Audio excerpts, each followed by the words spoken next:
आयो अज आयो शकील अहमद आयो अज आयो मंसूर अहमद आयो भीड़न जो हमरायो गरीबन जो अज यार आयो।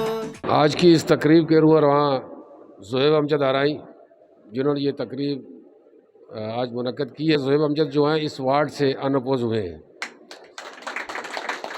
तो उस सिलसिले में ये तकरीब की गई है। उसमें आज का हमारे ख़ास मेहमान जो हैं हाजी शकील अहमद बाजवा साहब है, डॉक्टर मंजूर साहब है। शुक्रगुजार आहियां अॼु जे असांजे महिमान ख़ास जनाब हाजी शकील अहमद बाजवा साहब, हाजी डॉक्टर मंसूर अहमद बाजवा साहब, पप्पू रज़ा साहब, शाहब खान साहब, जुल्फ़कार साहब। बस नाला इन करे कोन थो वठी सघां, मुंहिंजे लाइ सभई अवां क़ाबिल एहतराम मोज़ज़ हिन वार्ड जा साथियो। अवां जी अॼु महिनत जो इहो सिलो आहे।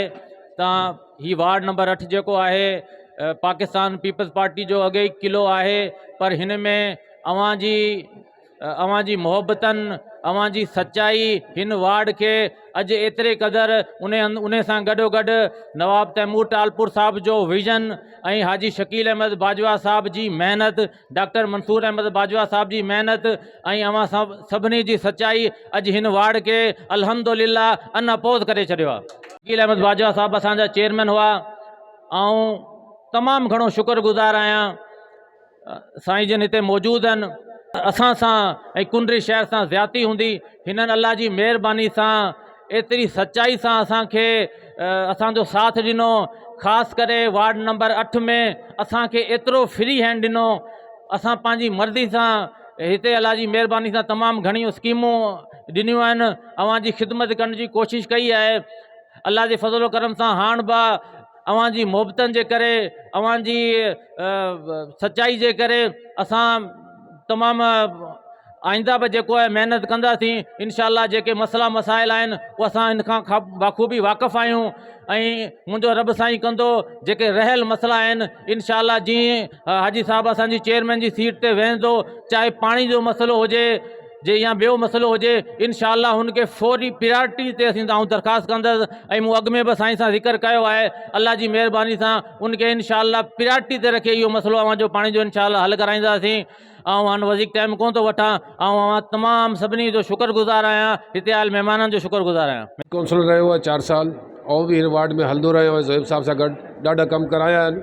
कुझु कम रहिया हूंदा, कुझु कमी कुताहियूं रही हूंदियूं। इंशाअल्लाह नेक्स्ट चेयरमैन भी असांजो हाजी शकील अहमद बाजवा थींदो, तो इंशाअल्लाह जेका भी कमी कुताहियूं थींदियूं इंशाअल्लाह असीं पूरी कंदासीं। तव्हां सभिनि दोस्तनि एॾी ज़बरदस्त सुहिणे तरीक़े जो मुज़ाहिरो कयो। न त ही टाइम उहो जेको कार्नर मीटिंगनि जो आहे, असीं तव्हांजो शुक्रियो अदा करण लाइ सभिनि बिरादरियुनि जे हिते आहियूं। त तव्हां एॾी ज़बरदस्त मोहबत असांखे ॾिनी जो ही वार्ड एॾो सुहिणे तरीक़े सां अनअपोज़ थियो। यकीनन कोशिशि असां जाम कई आहे, वसाइल असां वटि जाम घटि हुआ, पर उनजे बावजूदि जाम कोशिशि कई। पर हींअर असांखे नवाब यूसुफ टालपुर ऐं नवाब तैमूर टालपुर इन करे थोरो फ्री हैंड ॾिनो त असीं पंहिंजे बजट मां तव्हांखे पैसा ॾियूं था। जेको कमु कुंडरी शहर जे पोइते पियल वार्डनि जा रहियल आहिनि प्रायोरिटी बेस ते उहो ठाहे मूंखे ॾियो त आउं तव्हांखे वठी ॾियां। ऐं इहो तव्हांजा जेका बि मुतालबात आहिनि इहो तव्हांजा पूरा थिया। मूं चयो इंशाअल्लाह असां बि तव्हांखे रिज़ल्ट अहिड़ो ई ॾींदासीं। इहो त अञा तव्हां असांखे फंड ॾींदा, पर तव्हांखे असीं पहिरीं रिज़ल्ट अहिड़ो ॾींदासीं तव्हां ख़ुशि थी चवंदा त वाक़ई हिननि खे पहिरीं फंड ॾियो। सो असांखे ज़हन में आहिनि तव्हांजा हिकिड़ो मेन पाणी जो मसइलो आहे, हिते प्लाटनि जी लीज़ जो मसइलो जेको रहियल आहे, मेन 2 इशू आहिनि जेको। सो असांजी कोशिशि आहे त इनखे असीं प्रायोरिटी बेस ते इंशाअल्लाह हल कयूं। ऐं तव्हां दोस्तनि जी ख़ासि करे शाहरुख भाउ जी ऐं असांजो भाउ शाहब खान ऐं एजाज़ भाईनि सभिनि जी वॾी महिरबानी, अली सोलंकी जी महिरबानी आहे जंहिं ज़बरदस्त तरीक़े सां, छो त हर माण्हू जी ख़्वाहिश हूंदी त आउं बीहां ऐं हर कंहिंखे हक़ आहे बीहण जो।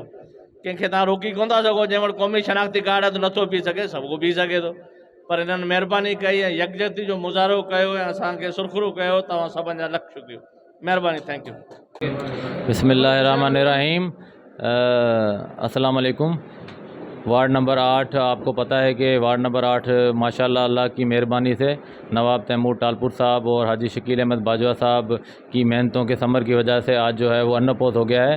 वार्ड नंबर 8 आपको पहले ही पता है कि ये वार्ड जो है पाकिस्तान पीपल्स पार्टी का किला है और यहाँ पे सभी जो दोस्त हैं, बरादरियाँ हैं और सभी जो सब मुत्तफिक हैं और अल्लाह की मेहरबानी से हम सब एक हैं और इंशाअल्लाह इस शहर को, इस वार्ड को एक मिसाली शहर बनाएंगे। बिस्मिल्लाहिर्रहमानिर्रहीम। गिल साहब आपकी बड़ी मेहरबानी। आज मेरे लिए खुशी का मौका है कि मेरे ब्रदर ज़ोएब अमजद आज सेकंड दफ़ा जो है वो अनअपोज काउंसलर बने हैं। मेरे लिए खुशी का मकाम है और ये भी अल्लाह का बड़ा शुक्र है कि अनअपोज हुए हैं और इसमें दोस्तों की काविशें हैं। इसके साथ इनके अपोजिट में भी थे बंदे, उनकी बड़ी मेहरबानी है कि उन्होंने इनके हाथ में विड्रा हुए। ज़ोएब अमजद जो है एक मेहनत करता है अपने वार्ड में। पिछले 4 साल दौर में उसकी गवाही शायद मनोमल साहब भी थे कि जितने के एफ़र्ट इन्होंने किया है, बड़ा ज़बरदस्त एफ़र्ट किया है हमारे कुंडली में, क्योंकि ये ऐसे वार्ड हैं जो बड़े पसमानदा थे, जहाँ ना रोड ना नालियाँ थी। तो ज़ोएब साहब ने बड़ी मेहनत की है। कुछ कमी कुताहियाँ हुई है, इंशाल्लाह वो अभी दूर हो जाएंगी। और इसमें सबसे ज़्यादा हमारा जो हाथ है डॉक्टर मंसूर बाजवा, शकील बाजवा साहब का भी है कि यहाँ तक जो आज हम पहुँचे हैं, उनका भी हम शुक्रिया अदा करते हैं। और हम नवाब यूसुफ साहब का और तैमूर साहब का भी बड़ा शुक्रिया अदा करते हैं जिन्होंने टिकट दिया। और इंशाल्लाह हम इसी तरह ये है जो हमारा काफ़िला चलता रहेगा और हम पाकिस्तान पीपल्स पार्टी के प्लेटफार्म पे यकमुश्त होकर इंशाल्लाह हम की खिदमत करते रहेंगे और इस वार्ड की खिदमत करते रहेंगे। जैसा कि ज़ोएब अमजद भाई हमारा बिला मुकाबला कामयाब हो गया है, शकील बाजवा, डॉक्टर मंसूर अहमद बाजवा और नवाब तैमूर टालपुर और नवाब मोहम्मद यूसुफ टालपुर की मेहरबानियों से हमारे वार्ड में पहले ही पीपल्स पार्टी हमेशा जीतती रही है और इंशाल्लाह ताला जब तक हम ज़िंदा हैं, पीपल्स पार्टी ज़िंदा है, तो इंशाल्लाह ताला हर दफ़ा इलेक्शन में हम 100% जीतेंगे इंशाल्लाह। अॻ में भी चौधरी ज़ोएब साहब इन वार्ड में तमामु वॾी अक्सरियत सां कामयाबु थिया हुआ ऐं पंहिंजे वस आहे हिन वार्ड जी तमामु सुठी ख़िदमत कई। उन जो नतीजो इहो आहे जो हिन दफ़े चौधरी ज़ोएब साहब हिन वार्ड में अनअपोज माना बिना मुक़ाबले लाइ कोन आयो ऐं मेंबर चूंडिजी आया आहिनि। हिननि जूं ख़िदमतूं आहिनि। हालांकि हिन वार्ड में मुख़्तलिफ़ बिरादरियूं आहिनि, जीअं महाराज, मेघवाड़, ख़ासकेली, चांडिया, मंगणहार, मुख़्तलिफ़ बिरादरियूं आहिनि। उन्हनि सभिनी खे गॾु खणी हलनि था। जेको आहे ही पीपल्स पार्टी जे जेलनि जो वार्ड आहे ऐं ज़ोएब जॾहिं अॻे इलेक्शन में आयो तॾहिं असां हिन में उमेदु रखी हिकिड़ी, पर इंशाल्लाह ताला बिल्कुलु भरपूर तरीक़े सां उन उमेदुनि ते लथो आहे ऐं बिल्कुलु पीपल्स पार्टी जो जियालो थी ऐं हिन इहो साबित कयो आहे पीपल्स पार्टी जे सोच रखण वारे माण्हू ते हिन पंहिंजी सोच रखी आहे ऐं इंशाल्लाह ताला पीपल्स पार्टी वारी साॻी सोच खणी ही जियालनि सां गॾु जियालो थी ऐं असांजे वार्ड में हिन कमु ॾिना आहिनि। असांखे रोड, नालियूं, पाणी जा मसइला जेके पिया काफ़ी सॼा हल थिया आहिनि।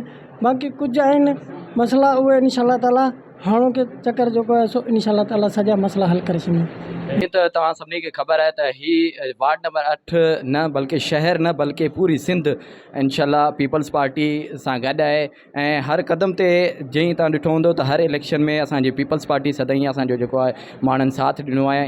इन हिसाब सां असां ज़ोएब चौधरी खे बिना मुक़ाबले करण ते असां मुबारकबाद पेश कयूं था ऐं सभ खां पहिरीं नवाब तैमूर साहब, नवाब यूसुफ साहब ऐं शकील बाजवा साहब खे असीं मुबारकबाद पेश कयूं था। त महिरबानियूं। Thank U.